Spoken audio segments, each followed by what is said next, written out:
This is Elliot. He's 10 years old. Elliot loves technology. Not just games, not just videos. He loves how things work. Elliot is never alone from the moment he wakes up. There's Alexa, who dims his alarm clock with a cheerful "Good morning." Siri reads out the weather while Elliot rubs the sleep glue from his eyes. Gemini double-checks the day's homework facts. Copilot sorts out his calendar. Bixby suggests his outfit. ChatGPT tells him a joke about flatulence. And Meta snaps goofy AR filters over his face and shares them with his followers. Everywhere Elliot goes, they follow. In the school canteen, they hover around the table like busy bees.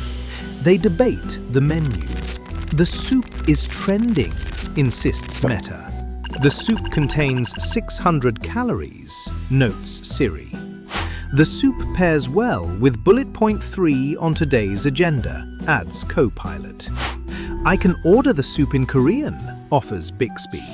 What if the soup is actually symbolic of, starts ChatGPT, before being cut off by Gemini, juggling the salt and pepper shakers. They answer Elliot's questions, solve all his problems, and keep him entertained. At first, Elliot thought it was perfect. How could anyone feel lonely with 7 friends who were always around and always listened? Then one day he noticed there were much more than 7. These new assistants didn't talk, they didn't touch anything. They just followed him, smiling politely and nodding thoughtfully.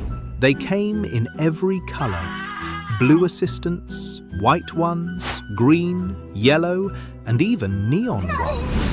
Some wore hoodies, some wore ties. Some floated slightly above the ground, like bad Wi-Fi signals. On the bus, they packed the aisles so much that other passengers had to push through them. At school, they filled the corridors. By the end of the week, hundreds. Some looked like teachers, some like engineers, some like artists, some like doctors.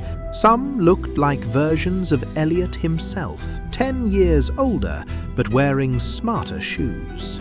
If Elliot thought about dinosaurs, 50 arrived with timelines. If Elliot wondered about clouds, 20 assistants arrived with weather predictions. If he felt sad, dozens offered productivity tips. And if he felt happy, hundreds suggested sharing it with his followers. Soon, Elliot's world felt crowded, not with people, but with answers, all endlessly chattering in the background. He never had to think alone again, and slowly, he stopped trying. Why struggle with homework when answers floated beside you? Why wonder when explanations arrived first? Why imagine when predictions were ready?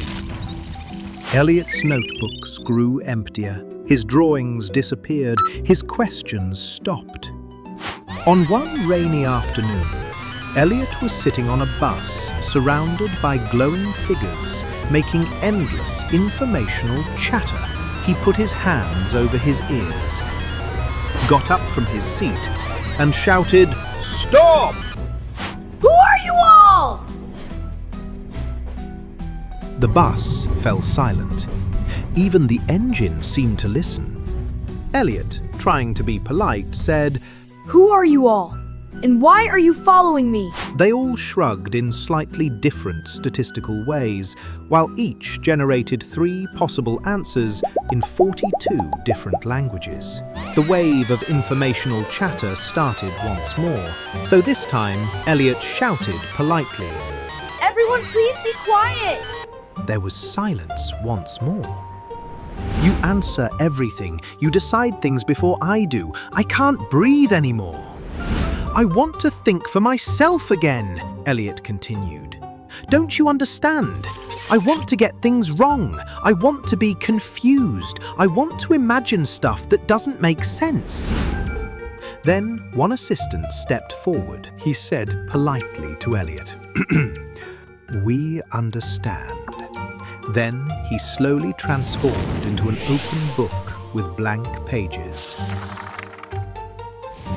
Another figure then turned into paragraphs of words that floated into the book.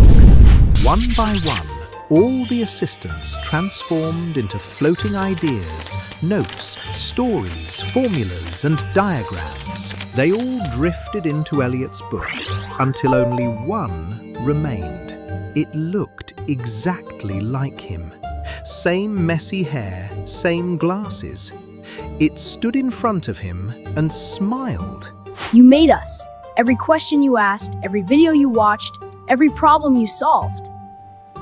Every curiosity you followed, we are just your thoughts, reflected back to you. We followed you because you created us. And then it was gone. The next morning, Elliot walked to school alone. No glowing figures, no crowd, no answers, no chatter. Just his book in hand and his thoughts. In class, he opened his notebook for the first time in months.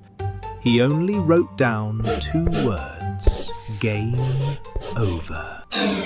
Thank you for playing human avatars. Have a nice day. That was fun.